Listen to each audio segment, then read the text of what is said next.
All right, you've seen them everywhere, right? In hospitals, on TV, maybe you've even been hooked up to one yourself. That clear bag of fluid just kind of hanging there by the bedside. But have you ever really stopped and thought, what is actually in that bag? I mean, it seems super simple, doesn't it? Just some salt water. But oh man, the truth is way more complex. And honestly, it's fascinating. That bag is holding a precisely engineered solution. It's designed to do this incredibly delicate, life-saving balancing act inside our bodies. So, yeah, let's get into it. Okay, but before we can even talk about what's in the bag, we have to back up a little. We've got to understand the incredible system it's designed to help in the first place. Think of it as our own internal ocean. At our core, we are basically beings of water. It's wild to think about. An infant is something like 75% water. For an adult male, it's closer to 60%. And this isn't just some trivia night fun fact. This water is literally the medium for pretty much every single process that keeps you and me alive. Right, so all this water, it isn't just, sloshing around in there like a water balloon. It's actually carefully divided up. Get this, about 2/3 of it is inside our trillions of cells. That's called the intracellular space. And the other third, that's on the outside of the cells. We call that the extracellular fluid, and that includes things like our blood plasma. And here's where it gets really interesting. The stuff inside our cells and the stuff outside our cells, they are chemically worlds apart. I mean, just look at this chart. Outside the cell, in that extracellular column, it is just dominated by sodium. But inside, it's all about potassium. Our body is working 24/7 to keep these two separate, and it all boils down to one absolutely crucial point. And here it is, laid out plain and simple. Inside your cells, the big player is potassium. Outside your cells, sodium and chloride, basically table salt. This difference, this electrical and chemical gradient, which is maintained by these tiny little pumps on every single one of your cells, that is what lets your nerves fire, it's what lets your muscles contract. It is, no joke, the very spark of life. So, what happens when this perfectly maintained system gets all thrown out of whack? Well, that brings us right to the problem that IV drips are so often called in to fix: dehydration. And look, dehydration is so much more than just feeling a little thirsty. It can be caused by a whole range of things, a nasty stomach bug, a high fever, even diseases like diabetes. It's basically a state of negative fluid balance. You're losing more water than you're taking in, and that precious, precious balance of electrolytes we just talked about, it's suddenly at risk.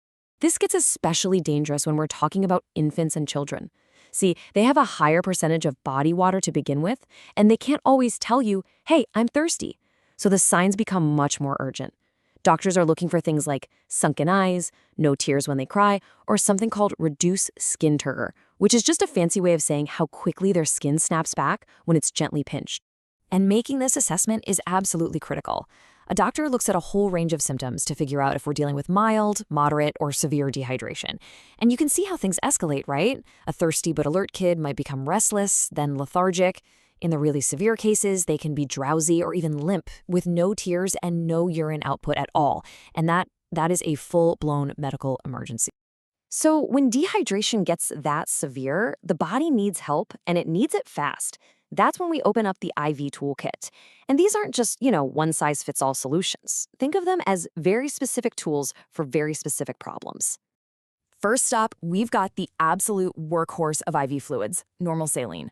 You've almost definitely heard of this one. It's by far the most common solution you're going to see. Okay, so what's the deal with normal saline? The whole point is that it's designed to be what we call isotonic. All that means is it has a pretty similar concentration of salt to what's already in our blood. This makes it perfect for rapidly boosting a patient's fluid volume in an emergency because it's not going to make water rush in or out of the cells. But, and this is a big but, that high salt load can be really risky for patients who have heart or kidney issues. All right, next tool in the kit is something a little different. It's called D5W. And that D, it stands for dextrose, which is just a type of sugar. Now, here's the really clever part about this one. When it first goes in, it acts a lot like normal saline. It's got a similar concentration to our blood. But as soon as it's in the body, our cells just gobble up that sugar for energy. And what's left behind? Just plain old water. This makes it perfect for replacing what we call a pure water deficit. But you'd never use it in a trauma situation because it can cause a dangerous spike in blood sugar, something we call hyperglycemia.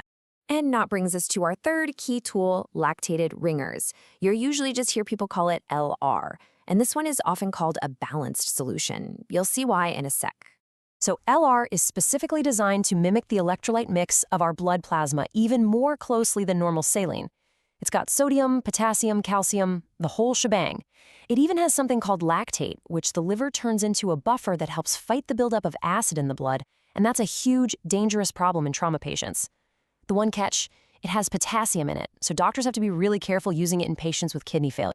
Okay, so you've got these different tools in the toolkit. How in the world does a doctor decide which bag to hang? Well, it's not a guess. It's a very strategic decision, and it's all based on a clear clinical plan. The strategy usually goes something like this. Step 1, figure out how bad the dehydration is. Step 2, if the patient's in really bad shape, like in shock, the immediate goal is to get their blood volume back up, and fast. That's when you reach for an isotonic fluid like normal saline or LR.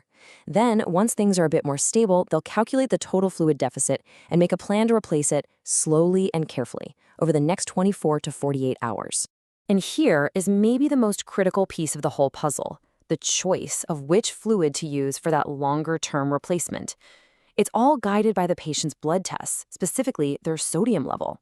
See, you can be dehydrated and have normal sodium, low sodium, or even high sodium. And each one of those situations requires a totally different type of IV fluid and a different game plan to fix it safely. Which brings us to our final and I think most important point. Giving someone IV fluids isn't just about, pouring water back into their body. It is an incredibly delicate, high-stakes balancing act. And this illustrates exactly why. On the left, you're looking at a normal heartbeat on an EKG. But on the right, that's what happens when potassium levels in the blood get too high. You see those scary-looking tall peaked waves?